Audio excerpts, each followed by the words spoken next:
nonpartisan form for the school board.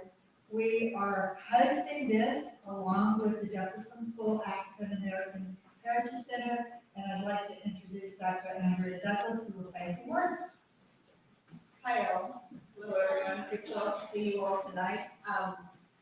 These are the kinds of conversations we like to have here. This is the way we live into our mission. When we say we're community led, we're community driven. This is the kind of thing that we need. So I know that all of the candidates here are people who we all want to hear from. So I'm going to stop talking. So thank you very much for coming. Have a good day. All right, well, welcome again. Again, my name is Josh, and I'm going to be moderating the discussion tonight. We have 3 candidates on stage, 1 more who will rush in and join us in a few minutes. But we wanted to thank the candidates very much for taking time out of their schedules to come and answer questions and give the community a chance to respond. We also have an online version that's going over here, so hopefully folks are able to tune in and get good access to our candidates. I want to thank all of you for coming. We all know that feeling when you go to the polls, and if it's not a governor's race or a presidential race where you see commercials on TV, you kind of look at a list of names and you're like, do I recognize these names? Do I know? And so this is the opportunity, right, to come and put way more context to who is running for school board than just the names that are on the ballot. So we're appreciative of your time and looking forward to hearing from you. A couple quick little details. Number 1, over on your right, you'll see a table. That is the question table. Cindy is waving to you. If you have a question that you would like the candidates to answer, you can at any moment get up and just quietly walk over and write down on a little note card there what the question is that you have. Doesn't mean it'll necessarily get asked, but it might. And in particular, if we have a number of questions on the same topic, that's something we know that folks in the community want to hear about. And so that is over there at any time. I'm going to give you a little extra detail that seems like too much, but it will probably save us some embarrassment. Don't lean on the front of the table while you, what's that? Change that better table. Oh, we have a better table, never mind. Lean however you like. Left, right, down the center, however you like. We also have an option, I think, for folks who are watching online. We have somebody who's going to be over there. And if they have questions, they can also be putting those in the chat. We'll write them down in the same note cards, and then the ladies over here will bring those questions up to me. First half of this conversation is going to be prepared questions that the candidates have already been given on a few topics. Second half will be the questions that come from all of you. So we're going to get started with quick statements of introduction from our candidates, and then we'll jump into our questions. We're going to start right here at the end with Lisa, and we'll work our way down the road. They are live, and you're welcome to take them out of the slot or however is most comfortable. Yeah, you should move it closer to you. Nobody will hear you. So, can you hear me? No. All right. Just hold it like an ice cream. Okay. Just like. All right. Good evening. I'm Lisa. I'm here to share part of my why I'm running again for Charlottesville City School Board, and also to hopefully provide you with a clear understanding of my purpose, my passion, and my experience.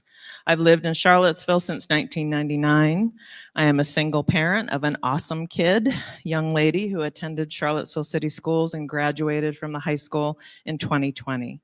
I have a powerful life-lived experience and story to share, but not enough time right now, that thrust me into advocating for what my child needed to be successful in schools. What she needed and deserved were appropriate literacy screeners and reading interventions.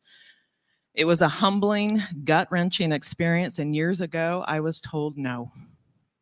This was my first aha moment of doing equity work, advocating for something that would help not only her, but every learner.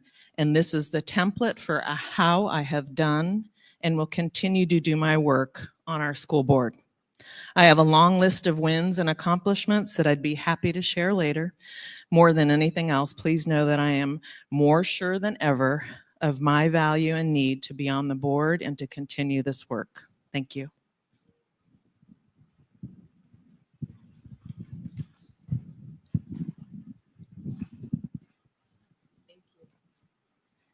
Hello, everyone. My name is Zyahna Bryant. I am really excited to share with you my why. I grew up in Charlottesville. I attended Trailblazer Elementary, Walker Upper Elementary, Buford, which is now Charlottesville Middle, and then Charlottesville High School. Um, and in all of those moments, I've always wanted to bring equity to the forefront, especially for students who were marginalized and disadvantaged. And whether that was advocating for more students like myself while I was in high school to take honors and AP courses, or whether that looked like sitting through countless school board meetings in Charlottesville and in Albemarle County to make sure that there was a robust equity policy. My years of advocacy are consistent, and my commitment, I feel, is pretty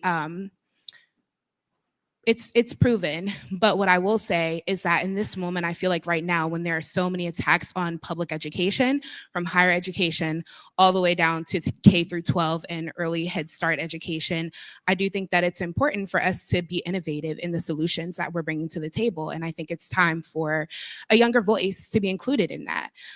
Throughout all of those years of advocating with elected officials or to elected officials, sitting through meetings with city councilors and school board members, I always knew that it was a little uncomfortable to be the youngest in the room. And so over the years, I've leaned into that.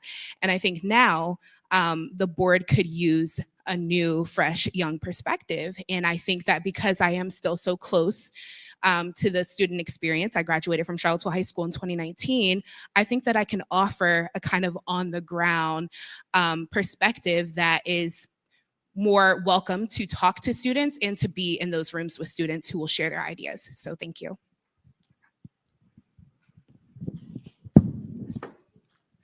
All right, good evening. My name is Emily Dooley, and I am running for re-election to the school board. As both an educator and as a parent, I know how much schools mean to this community, and also how important my approach of steady and thoughtful leadership is right now. When I was elected 4 years ago, I did not think I would be sharing the evening's win with Governor Youngkin. That, however, had nothing on what the past 10 months have been like serving on a local government board under the current administration. However, as a board, we have continued to put kids first. We've focused on expanding learning opportunities, strengthening our academic and mental health supports, and improving and even expanding some of our school spaces and facilities. I'm running for re-election because I'm proud of what we've done, but know that the work continues. I look forward to sharing more about that this evening, as I believe my experience both as an educator and as a veteran member of this board is important as we continue to move forward. Great, thank you all. We're going to move to question one from the prepared questions. Zyahna, you'll be the first to give a response to this. Question one is this. The current CCS strategic plan will end under your leadership in 2028 if you are elected. What aspects of the current strategic plan do you think are going well, and where do you see room for growth? What would you like to see in the next strategic plan? Yeah, so I appreciate that equity and staff support are two priorities that are included in the strategic plan. And I think that equity is an all-encompassing type of issue. I think that there are certain elements where I think there could be improvement, but I think overall knowing that Charlottesville City Schools is committed to equity is important. And I'm happy to see that. I also am glad to see that there's been collective bargaining and coming to the table with teachers and support staff to come up with a contract that will work better for them and to give them things that they deserve. So I think that's important. Some things that I think need work include facilities. I think there's been a lot of deferred maintenance, and I think that our students are paying the price for that. When buildings are neglected, we get safety issues, we get hazards, and then also on the surface, people do try to pull their kids into private schools because they want those nicer facilities, right? And so I think that that can't go ignored. But when we have the updated facilities, we give students the opportunity to have the most, expansive learning opportunities that they can have. So I think that's important. And then additionally, student rezoning. For me, watching that process unfold, being in the meetings, has brought forth, I think it's highlighted a real issue with transparency, one, but also with community engagement. I think that there were a lot of parents who felt that their voices were not being heard during that time. We talked about racial equity and kind of the larger implications of that issue. But I think also there were opportunities where there could have been a little bit more parent engagement, community engagement. And so I think as we talk about making large changes like rezoning, there needs to be a very intentional community kind of based process. And I would like to see that moving forward with rezoning and other issues. Emily, if you go next. Okay. So 2 minutes to talk about our strategic plan, which is like the whole work. That is what we do. But for me, I think something that stands out to me is the work that we've done around Tier 1 instruction, which is our first shot instruction in the classroom that all students get. So basically in our reading program, adopting science of reading, adjusting to the new Virginia Literacy Act standards, but also recognizing that not all students are successful in Tier 1. And so we've increased the number of specialists who are providing Tier 2 and Tier 3 interventions and adjusting how we are using those interventionists. So we are deploying them to where the need is, as opposed to having them assigned to schools, 2 per school. So we're trying to address and respond to the need. We have, to Ms. Bryant's point, adopted collective bargaining and have done a lot of work on salaries. So over the next 3 years, we are increasing licensed teacher salaries by 15%. And we're excited to do that. This year, looking at our retention rates, we have 85% of our staff return to CCS this year.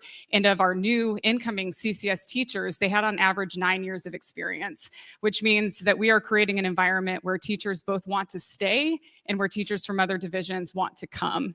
As we move forward, I hope over the next 4 years have the work to combine 2 initiatives. So one is expanding the programming that we need for students, and that goes along with physical spaces. And so we've got work to do at Walker, at the new Oak Lawn property, to make sure that we can expand our kindergarten and early intervention programs to make sure that we can capture as many of our earliest learners as possible, so that we can try to stop achievement gaps before they begin, and continue the expansion of programming at our secondary level.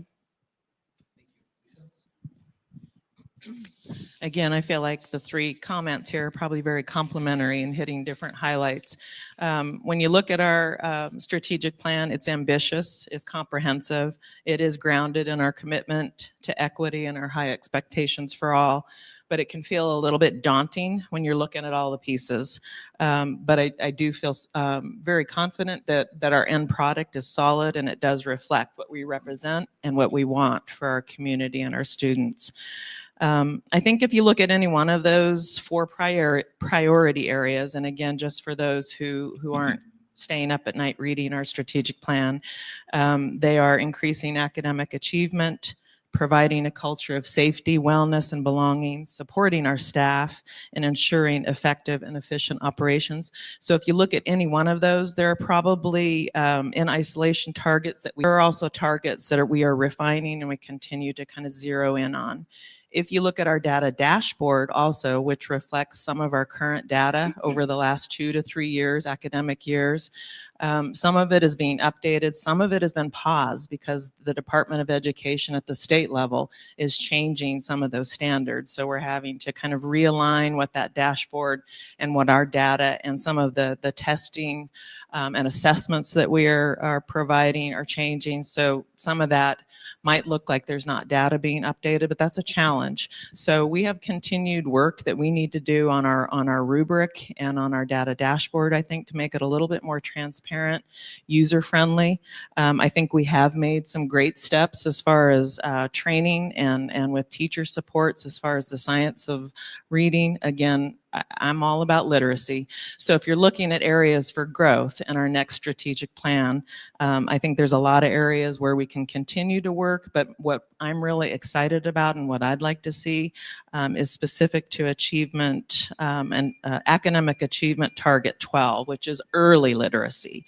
So really looking at how we can partner with our community members to really look at the 0 to 3 age, because that's key brain development for early learning. Question number 2, and Emily will give you the first chance at this In recent years, CCS has been directly affected by UVA decisions. Some of these have been positive, such as the development of the UVA Innovation Hub Lab School and the acquisition of the Oak Lawn property. How would you describe the ideal relationship between CCS and UVA, and what contributions can you make to reach that ideal relationship? Sure. So to me, I think the ideal relationship between the city schools and the university is one that is a true partnership, where working together truly benefits both institutions and, as a result, the broader Charlottesville community. Our schools do benefit from UVA's resources, its research, and its innovative initiatives, but we should also be clear that UVA benefits from Charlottesville City Schools. A strong school division helps the university recruit and retain teachers. Our schools are the training ground for the teacher preparation program, and our schools and students serve as valuable sites for research and data collection. I am a product of UVA. I came to Charlottesville to attend the university, and one of my first student teaching placements as a student in the School of Education was at Charlottesville High School. I think that we need to fulfill our role as educators and educate the community, which includes UVA students, of the impact that the university and its decisions have on our community, not least of which is the revenue that the city doesn't capture by the university being largely exempt from paying property taxes. All that said, it is really important to me that our students do not become political pawns. I think that the political discussions largely need to happen with the University Board of Visitors and our City Council. And so for me, I have and I will continue to rely on my relationships with City Council and our state legislators and members of UVA to continue to make sure that they truly understand the impact that decisions that the university makes have on our schools and students. Absolutely echo a lot of those things, Ms. Dooley. So thank you for bringing those and highlighting those. I do feel like Charlottesville City Schools and our students do receive a lot of benefits, and I think we are a partner in a lot of the programs that the university offers. A few of the other ones, Virginia Literacy Partnerships, Star Hill Pathways, Ms. Dooley talked about the teacher prep programs, educational pipeline, and some of the research and data sharing that happens. So a lot of those programs, like I said, do benefit the students, but I do feel like, as Ms. Dooley alluded to, Charlottesville City Schools is a part of our community, and the community as a whole could receive a significant amount of money if UVA were not exempt. So I am in favor of a pilot program. I know that there are city councilors that are in favor of a pilot program, and that is payment in lieu of taxes. So if you look at the amount of properties that UVA holds, they are estimated to be worth about $2.8 billion. And if they were taxed at a standard rate, their tax liability could be $15 to $20 million annually. So that's a chunk of money that could benefit the Charlottesville City community members, and the schools. So I am in favor of a pilot program, and I have been for years. City officials, along with UVA students, have also voiced their support of a pilot program. So I will continue to add my voice any chance I get to elevate that and continue to talk about that. I am also supportive of that pilot program. I do think that the university should be pouring more economic resources back into our schools in particular. I have been a student who's benefited from some of the student-run organizations or student partnerships where there are students coming into the elementary schools, into the middle school, to be mentors, to be, positive leaders, and to help impact the lives of students in that way. But I also think that there could be a way for the university to invest more in families more holistically. We just saw that Charlottesville City Schools did receive a grant, or will receive a grant, to do school community partnership type of work. And so I think if UVA really wants to be a great partner, that will be an opportunity to do that well. Community schools and community school partnerships work really well. City of Promise is an example of an organization that's been doing that work for a very long time. And as a student who went through City of Promise's programming, I know that they bring a lot of experience to that table. So I think it's important for us to lean into partners like those to be able to better support that work. The university can bring, again, economic resources. They can bring staff and students. There are so many ways that the university can partner in that, but I do think that when we invest holistically into families, into the home life, then students are able to come to the building fully prepared to learn. So that looks like maybe even creating more job opportunities or educational opportunities for parents and families as well, because the overall family is important. And so, yeah, when we see those partnerships done well, students benefit, and as a result, the entire community benefits. Thank you. And our third prepared question, Lisa, you'll have the first shot at this. The school board voted to bring school resource officers back into the school starting next year. If you are on the board now, how did you vote on that issue, and why did you vote that way? If you are not on the current board, how would you have voted and why? Thank you for that question. I was a no vote on returning SROs to our current safety model. I do not feel we need a police officer in our school buildings to keep us safe. And for clarification, if needed, I have always prioritized the safety and wellness of our students, our staff, and our school division, and do not want anyone to think that me voting no may mean that it isn't important to me or that I do not value your safety. As presented to the school board back in 2020, the new safety model would include care and safety assistants, or you might hear us say CSAs, plus increased social emotional supports, or FTE positions. In 2018, the only positions that existed at that time were school counselors and social workers. Since then and ongoing, we've seen an increase of at least 23 positions that provide social emotional support as part of that model. Some of those positions are counselors, intervention and support positions, restorative justice coordinators, and the CSAs. I believe this is still a solid model, but that it needs more time to fully blossom. I feel like we haven't seen it reach its full potential. And as does any new initiative that's introduced into an educational setting, it takes time and more than a few years, with an interruption like COVID. A more immediate, throughout some of the ongoing discussions and presentations by our administration and our staff, it became apparent, and I do believe there are some gaps in the current model. Those gaps, if I can highlight them, would be a direct radio communication with CPD if when calls or incidents are happening, and the time and burden to administration and some of the reporting that they have to do for threat assessments. But even with that, I believe we could have landed on an MOU with CPD that would fill those gaps and without designating 1 or 2 police officers in our buildings. Great, thank you very much. Sorry, for some reason I thought she was last. No, Zyahna, you're next. Thank you.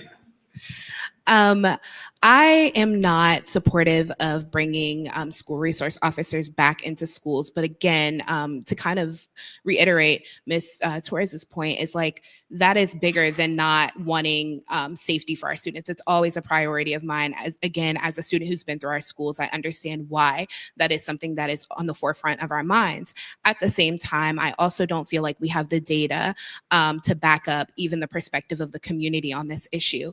I've been to 3 of the SRO info hour sessions, and each time I've asked for data. I've asked for what do those threats look like. I've asked for connections between those threat assessments and how that will actually look in the future with bringing SROs back, and I failed to receive any of that.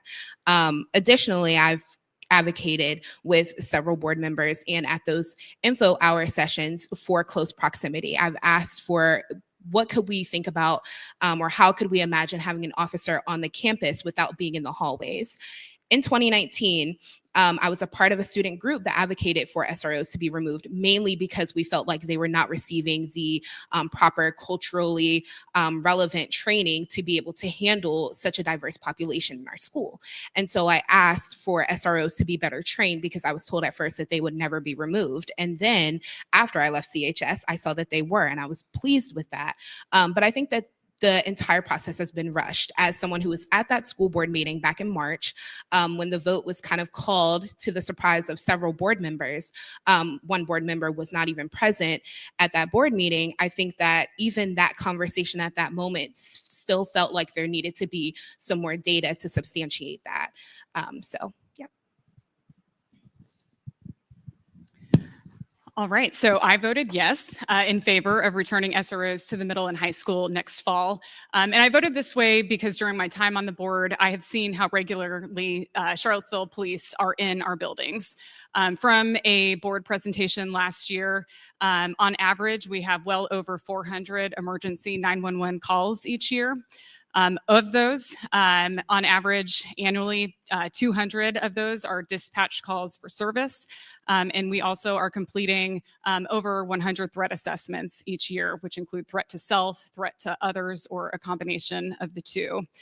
Because we have such frequent and regular interactions with Charlottesville police, I want us to have a robust MOU and standard operating procedures that clearly define the role of the police officer in our schools.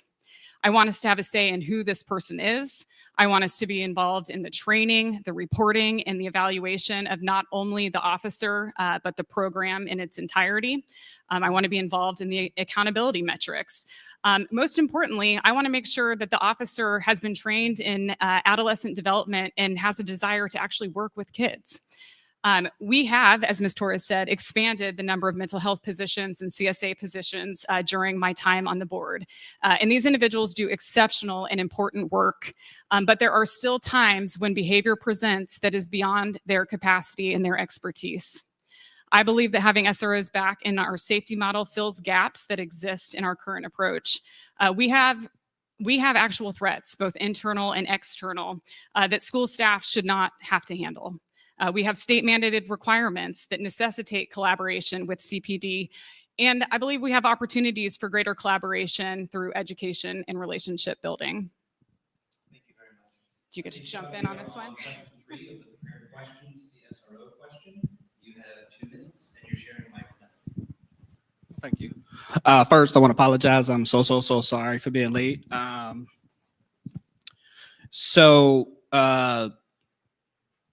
I was thinking about this question a lot last night, and depending on what information that the board had, I would have voted to bring back SROs, only if it showed data that benefits and supports SROs. But I will say we must have strong safeguards so they're not impeding students' rights. They're there to protect the school, make sure that the school is not having internal or external violence at all. I want to make sure that students feel supported. I want to make sure that the teachers are supported because they're there to make sure that no violence comes into the school. That is their priority and their only priority. Other than that, it's up to the staff and the teachers. The way I would structure it is the socio-emotional staff would be the first contact to deal with the students. Second contact will be the CSAs. And then the last resource would be the SROs. But they don't need to be presented right then and there. They should not even be in sight because that would hype up the situation. And last but not least, I want to make sure that I'm supporting the school safety. I want to make sure that I'm following clear policies and procedures. And I just want to make sure that I'm also talking with parents, the community, and most definitely the students, as this will affect them the most. Thank you. Thank you all for the answers that you gave. We are going to transition into the portion of the forum where folks from the crowd get to voice their questions. So to be honest, I have not paid attention to whether any forms have been filed over there, but yes, there are some. So Cindy, if I could have the first of those, and if there are any others in the crowd who have questions, whether they're follow-up questions from what you've heard or questions on new topics, you are more than welcome to submit those. Thank you. I'm sorry? And yes, so yeah, if you'd like to ask questions, please do. All right, and please forgive me for if I mess up any of this. This is handwriting, not typewritten. Question. Black children test at only 40 to 50% and have for decades. What will change? Zyahna, I think you're up first, and we'll work down the road and come back to Lisa. Well, I think the way that can change is by doing a couple of things. One, investing in more teachers who look like those students. We need to make sure that there are more Black educators in the classroom. Studies show that when Black students who are achieving on grade level or slightly beneath, when they have those Black educators, good outcomes take place. And so we need to be able to invest in those teachers, and that's bigger than just hiring. That's retention, as was discussed earlier. That's making sure that they have all of the resources that they need to be successful as teachers. Additionally, we need to, again, invest in the entire family. Like, these school community partnerships are going to be essential. Leaning into those stakeholder organizations is key. And then lastly, I think investing in literacy. Literacy is the bedrock of all of our educational experiences. And when we make sure that we have those specialists in place and that we are putting all of our resources into making sure that students have the foundational elements, I think we'll see better success. I appreciate the forum candidates have 1 minute for these questions, so they'll be a little quicker. And so just a reminder, thank you for sticking with that, and a reminder to all of our candidates. Am I next? Okay. So I'm going to come back to Tier 1 instruction.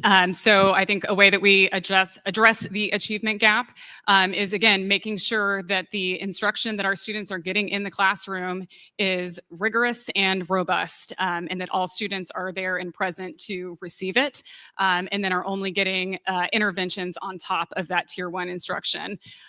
This year, our PLCs are including specific questions on how they are specifically targeting Black achievement in their formative and summative assessments.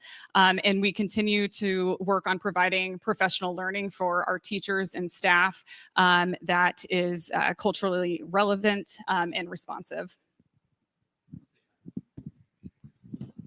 So I'm gonna kind of second what Zai said, because I've experienced it, as being in school, and I have my guidance counselor here, and he was always on me, like forever, always on me. So definitely invest in more people of color. Want to invest into early literacy.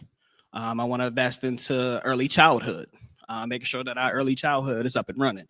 And I want to hold parents and students accountable when it comes to reading, homework, taking homework home, because the school just can't do it by itself. It has to be the parent too as well. So it's a partnership that the school and the parents have to come together for a common good to make sure that the students are getting the necessary resources that they need.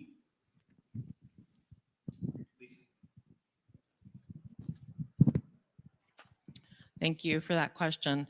I agree with everything that's been said. My focus, and I think where I really want to see more investment, though, is early learning. So I think that's where, and I think we know, or most know, that 90% of our brain development and those neural connections happen in that 0 to 5-year-old range.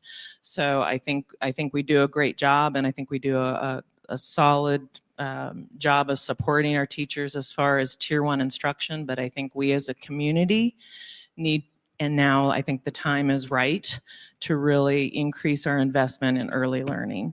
So whether that's our pre-K center that we're looking to build, whether that's freestanding early learning centers, and whether that's pushing and continuing to have communication with nonprofits who are have been doing the cradle to college work and supporting our families, that's where we need to invest. Great, thank you. Emily, you'll be the first to get a shot at this next question. What is happening in our schools with absenteeism? Is transportation adequate, especially for elementary learners, when the foundational literacy and numeric skills are established? If not, why, and what can we do? Okay. So attendance is an issue that our school division, same as school divisions throughout the state and the country, are dealing with. We have seen a steep drop off of attendance coming back from COVID. We have recently hired an attendance social worker who is going out into the community to work with families to try to address the root causes of why students are not coming to school. We have students going on attendance plans when they are not showing up. And we're also working on the positive. So families are getting phone calls thanking them and praising them for their students coming to school and having good attendance. And the transportation piece being flagged. But yes. It's just the orange. I got 15 seconds to say, it's a little tough. But yes, I do think our transportation is sufficient. I think that we can continue to work with our families and community partners to work with getting our kids to school. That 15 seconds goes fast, guys. Heads up. I'm gonna say this first, and this is, my opinion. I think we went wrong when we took the transport plan away from the city and gave it to the schools. I think it should go back. I know that the city has been trying to do their best on, hiring employees. And I know that's been very, very tough. I mean, nobody really wants to work. It's a hard economy, so I understand. The attendance issue goes back to what I said earlier. We have to hold the kids and the parents accountable. I mean, it starts at home. Starts at home, and it's gonna end in school. And we have to just continue to make sure that we're supporting the families and we're supporting the kids too as well, because at the end of the day, school can't run without no kids.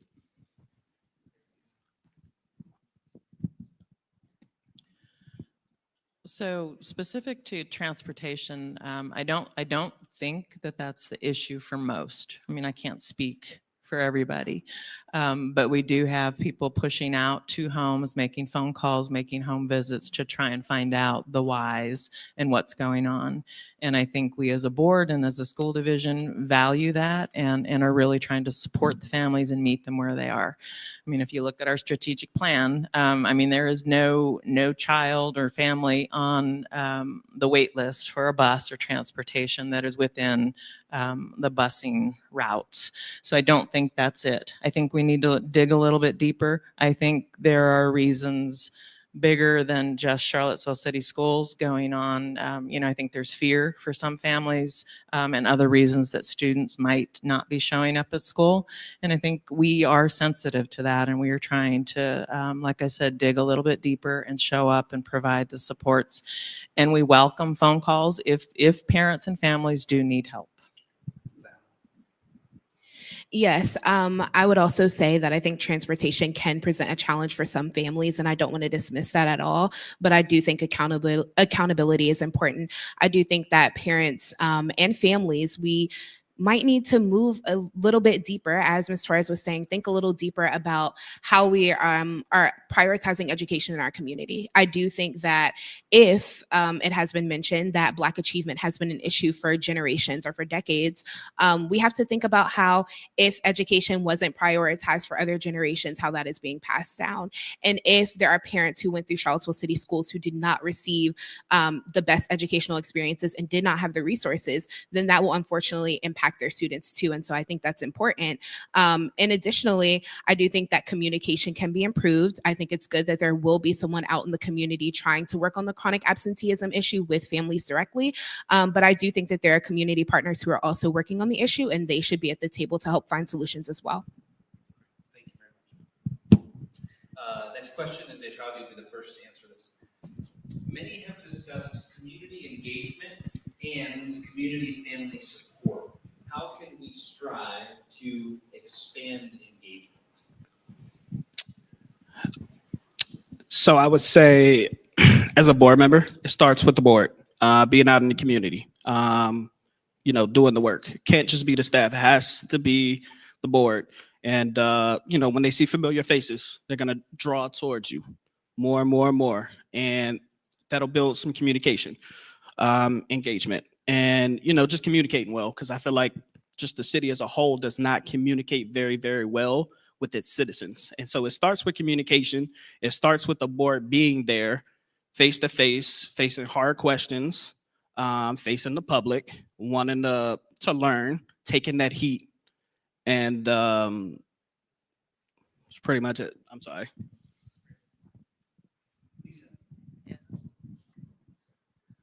Taking the heat and the love, hopefully.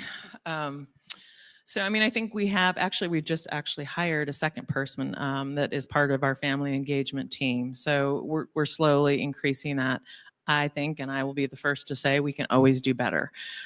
We have a lot of events. I know that the best of my ability, try to show up as much as I can and engage with people, but there's a lot going on. So I think trying to push out into the community. I mean, I know we have tents and we show up at different events at West Haven Days, those types of things, but we need to get out there and talk and knock on doors. We're always accessible. We're doing tailgate events. I mean, we're always trying to do something a little bit more, a little bit differently, trying to also reach out to people who might need translators and supporting different community members that way. But I am always willing and wanting to hear if people have ideas of how we can do better. Yes, I think there could be more innovative communication practices and strategies from the district. I do think incorporating things like video and multimedia opportunities for people to gain information about the district is key, and I've raised that concern a few times. Additionally, partnering with neighborhood associations, resident organizations like the Public Housing Association of Residents, those are very active bases of community networks that do a lot to advocate. Even Coop, for example, who is a co-host of this event tonight, in my humble opinion, like there are so many partners that I could name, but I do think that investing in those partnerships is key. Lugo McGinnis Academy is our alternative education school. And so I know we've changed the language around that a bit, but I volunteer there. I show up to some of their community events and they're always so impactful and also so joyful. And I think that continuing to expand things like that, community cookouts, opportunities for community members to come in and share about their professions, like things like that would be great. So I want to start by giving a shout out to Parent Square, which is a little bit boring, but it is something that we have invested in to pull together the division's communication into one place that's cohesive and standardized throughout the division, from schools, division, and teachers, that I think has improved our communication to our families. Could there be more robust and interesting things? For sure. But just getting the basic of communication was an issue several years ago. So I feel like that is a positive step forward. And I think I agree with most folks on the stage that we can expand the diversity of the options that we have for engagement to continue to try to meet families where they are and have ongoing engagement. So not just these one-hit opportunities for communities, but to be a regular, consistent presence in different places. Thank you. Lisa, we'll come back to you for the first answer here. There is more turnover among support staff, instructional assistants, etc., in part because of lower pay. They are essential to our schools. How would you better support our support staff? Great question. Collective bargaining. And Ms. Dooley and I worked on that committee with CEA to craft that resolution for collective bargaining. So that was something we were very proud of. We learned a lot. I think both sides of the table learned a lot, and we continue to support our licensed and our unlicensed personnel. We expect to see the requests and a contract will be coming to us this budget cycle for our support staff. So I think them having a voice at the table, really listening to what their needs are and how we can better support. I mean, that's always been a priority of mine and of the board as long as I've been on the board. So I look forward to seeing how we can do that for them. I do think collective bargaining is important. When the collective bargaining negotiations and conversations were happening with our teachers, there were some support staff folks who stepped up and said, we would like to have this as well. And I do feel like the board has heard that. So I look forward to seeing that process unfold as well.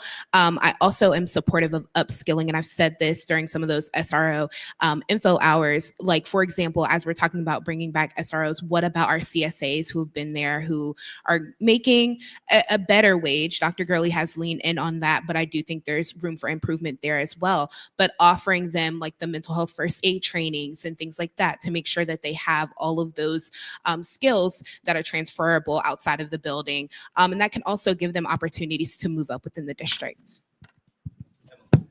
Yeah, so I'll echo all the statements on collective bargaining. I also think that our work to improve substitute pay has helped us make sure that we are filling teacher vacancies so that support staff are not being pulled from their assigned duties to fill in.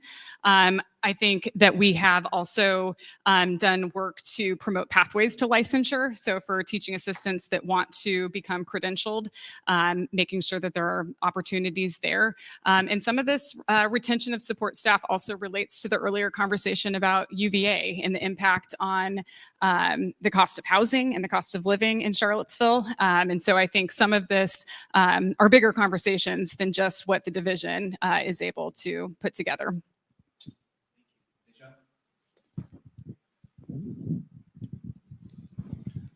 I also echoed that the collaboration with CEA has been great.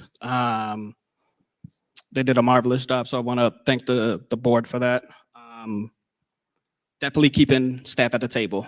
They must have a voice at the table because without them, support staff wouldn't be able to support the teachers and the students wouldn't be able to, stay focused in class. Definitely want to make sure that there's a potential for some CSAs or some support staff to become teachers, to get their license. So want to support them and give them the resources that they need in order for them to become teachers if they want to.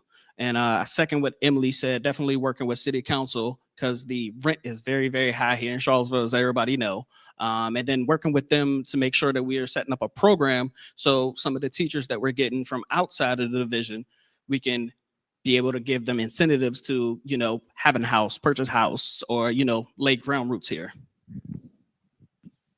Quick reminder, we have time beyond what's in my hand. We have time for maybe one, max 2 more questions. So if you have anything on your mind, please go over and write it down now. And for the folks at the table, we'll have 1 or 2 more max. 2 cards here, different topics, both very direct questions, which may not require as long, but we'll kind of go through them. Zyahna, you'll be given the first opportunity on this first one. Do you have any professional or personal financial interests, donors or others, that may affect your decisions on the board? Personal or professional interests, I do work for a housing organization, so I'm interested in making sure that that's expanded. My mom works for City of Promise, so I guess I do have some interests, yes. Personal interest, I have a child who's a student in Charlottesville City Schools, but I do not believe I have any financial interests that I need to disclose. Personal interest, I have a brother in the school, and of course I work for social service. Financially, I do not. That would be a no. All right, we didn't have to, let us take a moment to thank our timekeepers tonight who have been down here working really hard to make sure everybody's safe. That was an easier session for them. So, next question. This is, they have phrased this very specifically as a yes or no question, although I'm sure you're allowed to expand beyond it. Yes or no? Regardless of family situations or early opportunities, do you believe it's a core responsibility of CCS to teach children to read on grade level by the 3rd grade? And Emily, you are first. Yes. And I can expand upon it. Done. Yes, and we need to do better. We know that we have we have an achievement gap. We have students who are not proficient in reading, leaving third grade. And so again, this goes back to our conversation on the strategic plan, the investments that we are making in the science of reading to make sure that we are capturing students. And this comes back to this problem where, we are putting pieces in place to, make sure that we're providing even better instruction to students as they come in. But we have students who are with us now who are in upper elementary, middle school, high school. And so it's a balancing act of putting elements in place to improve education outcomes moving forward, while also expanding upon the interventions that we can provide for students who are already in our classrooms. Yes, like I said, again, it starts with earlier literacy and making sure that we are catching those kids first, second, third grade, and we're making sure we're really putting in the resources that we need in order for them to read on grade level. As Emily said, it's been very, very persistent with the gap, and it's only getting wider by this new thing that Youngkin has coming out, and of course, the federal government. So we just have to make sure that we're digging deep, doubling down, and making sure that our younger kids are getting the most resources to bring up their reading level.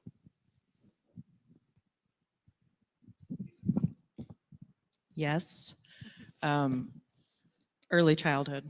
That's where we need to invest, and before the 3 and 4 year olds. So again, that's somewhat outside of the scope of what a normal school day might look like. But we as a community, and I know we have philanthropists in this community. I know I've sat in this room for an early learning and a preschool convention years ago, and there was people lined up, and this room was packed about people who supported and wanted to see a robust early learning program. We and our kids deserve that. All right, and we need, again, the foundation. 0 to 5.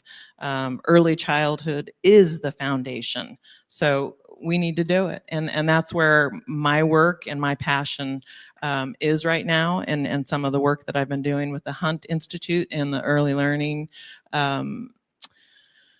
fellow program that I'm in right now. So that's where I'm heading, early learning. Yes, and I think 2 things. One is that there are organizations that are doing that work that we should be partnering with, such as the United Way of Greater Charlottesville. They are leaning in specifically on early childhood education, and I think it would be great to see some partnerships develop there with the schools directly. In addition to that, I would be supportive of the district doing some sort of deeper analysis into what those reading specialists and literacy kind of components look like in its current day. I do think that we bring in consultants for a lot of things, and I do think that literacy is important enough that there should be an extensive kind of review of what that looks like right now, so that the community can be more up to date on that, and so that the community can even partner on that.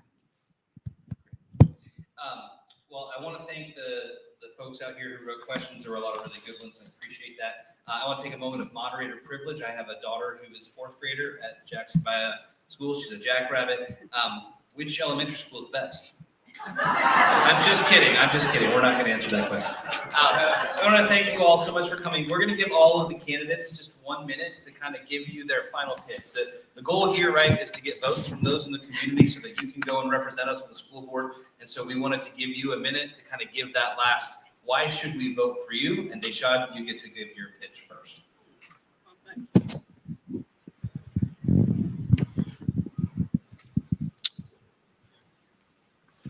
So I just want to say that I'm a product of the school system. I grew up here my whole life. I dealt with challenges. I dealt with, being in trouble. And I had teachers, mentors, the community, principals, even a police officer, pull me to the side and, steered me away from, being a troublemaker. I even have my old coach here that can vouch for that. But so my lived experience, and then my experience with working at social service, dealing with a diverse group of people, has put me at this moment to be ready for this and to support, not only the children, but the families as well, and, the staff. Is that a yellow, orange? Oh. 15 seconds. So at the end of the day, I want to make sure that we're supporting the literacy of students. I want to make sure that we're tackling the tardy. And then I want to make sure that we're supporting all of our teachers. If that is housing, if that is payment, if that is just even showing up and being there and helping out in the classroom while they take a break, that's what it means. Thank you.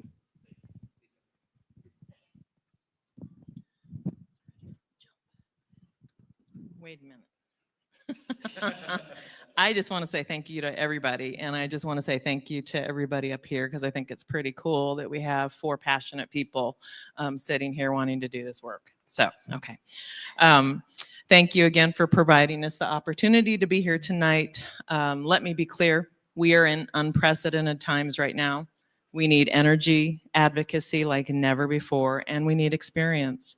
Experience is what I have and what I offer moving forward. I have a proven and established relationship with our local, state, and federal level legislators. I am a proven leader and I have a long list of accomplishments and wins for Charlottesville City Schools and our community. I'm on multiple state and national level policy committees focusing our work on school infrastructure needs, our Federal Relations Committee, and I am an early learning national policy fellow with the Hunt Institute. Literacy, Charlottesville City School infrastructure needs, working to see our own state-of-the-art pre-K center built, and most importantly, the needs of every learner in Charlottesville City Schools are top priorities for me as I continue my work on the board. Thank you again, and I appreciate the opportunity to share a little bit more about me, about my why, and why it is important for you to vote for me, Lisa, on November 4th. So thank you. Before you start, I do want to say that I'm not sure that I was clear earlier. I do not have financial interest from donors that will influence my decisions. Just want to be clear about that. But now we could start. So I am a product of Charlottesville City Schools. As I said before, I do care deeply about this community. I've always been an advocate for public education, even when I was in middle school, speaking with Bernie Sanders about that exact topic. Like, I care deeply about public education, and I always will. And I'm extremely invested in making sure that our community is better. I am also on various boards and committees across the city, across the state, and on the national level as well, making sure that we prioritize youth voice and making sure that we prioritize equitable educational opportunities for all. So when I decided to run, it was a combination of those things, of being a product of our schools, wanting public education to be at the forefront of people's minds and priorities, and also knowing that I have 2 great uncles who are 2 of the first 12 students to integrate schools here in Charlottesville, and they are members of the group known as the Charlottesville 12, and that legacy, learning that in elementary school as a student at Trailblazer, made me think so differently about public education. I care about it because it is a privilege for people like myself to be able to attend public school, and I care about it. And I want to make sure that it's its best possible state. So I want to make sure that Charlottesville City Schools is as strong as it can be. Emily. Thank you. So at our most recent board retreat, we took one of those leadership profile assessments, and one of my highest scores was positivity. And that trait has felt a little bit counter to reality at times recently, because we are living in challenging times, socially, politically, economically, but public education remains one of my greatest sources of hope and optimism. Our schools were just awarded over $250,000 for the community school model, which has the potential to truly provide wraparound services for our students and families. Parents throughout this division, some of whom are in this room, came together to launch the Charlottesville citywide PTO to address inequities in our schools. Right now, the middle school volleyball team is playing a match in our brand new middle school gym, and homecoming is this weekend. Our schools have the capacity to bring people together, to create opportunities, and to prepare the next generation to think critically and to care deeply. And so I believe that with steady leadership and a shared commitment to our students, we can continue to make Charlottesville schools a place where every child is seen, supported, and inspired. Thank you all. Can we give a round of applause? Thank you.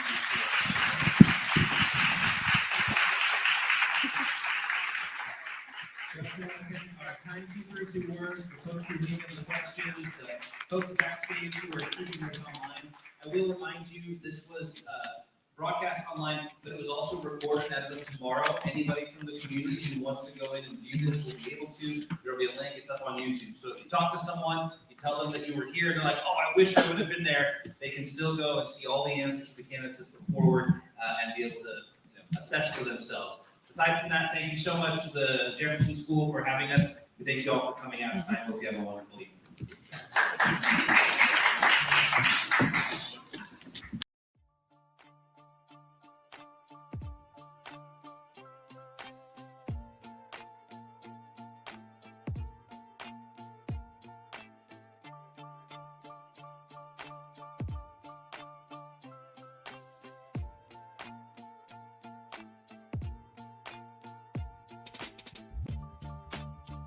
We live in a society in which structural racism is a very real thing. We are all dealing with that in every aspect of our lives, and the media is a reflection of our community. Historically, black people have been portrayed a certain way in the media to justify normative assumptions around political and social issues. More black people behind the cameras, in front of the cameras, more producers, more people of color producing, so they can go and get the content that's needed so they can highlight our attributes. I've been in this industry for 15 years, and I've seen firsthand how our voices just aren't heard. Even if you're in the newsroom, sometimes you get completely ignored and stereotypes are allowed to perpetuate. And one thing we want to do is combat that and also bring information to people so they can be as informed as possible when choices are made in the city, so they can do whatever they can to get their voices heard.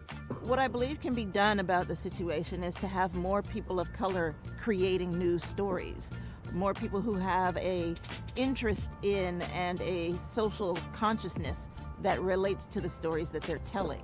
Charlottesville Tomorrow looks at these issues. We can present them on IMHO. Vinegar Hill Magazine can take that a step further, and just together we can just make this thing that can be an example of how we can change the media landscape, how we can be more inclusive to get these voices in, to get these people heard. That's just one thing that doesn't happen in so many places, and it's a shame. We think we live in a society that's very progressive, and we're talking about equity and diversity and inclusion and all these things. Still, the way that black people, and I would say, and I would argue especially black men, are portrayed by the media is incredibly dangerous, and you've seen the sort of tangible violence that it's led to over the past year. The community can support the SIM project by first and foremost giving us an opportunity. We understand that it can be difficult to give trust right now, especially considering the current social and political environment. But this project will only be as successful as the community allows it to be. And so we ask you to give us the opportunity to do the work, critique the work, and make sure that we stay in line with the vision. Another way that the community can get behind the SIM project is through engagement. We want to hear from you. We want to know what you're talking about. We want to put your stories out there. And so whether it's reading the articles written by Charlottesville Tomorrow or Vinegar Hill Magazine, or tuning in to In My Humble Opinion on Sundays on 101.3 Jams from noon to 3 p.m., either way, we want you engaged. We want you to be part of this. The community can also support the SIM project through funding. To learn more about how to support SIM, you can visit our website. Thank you for your support.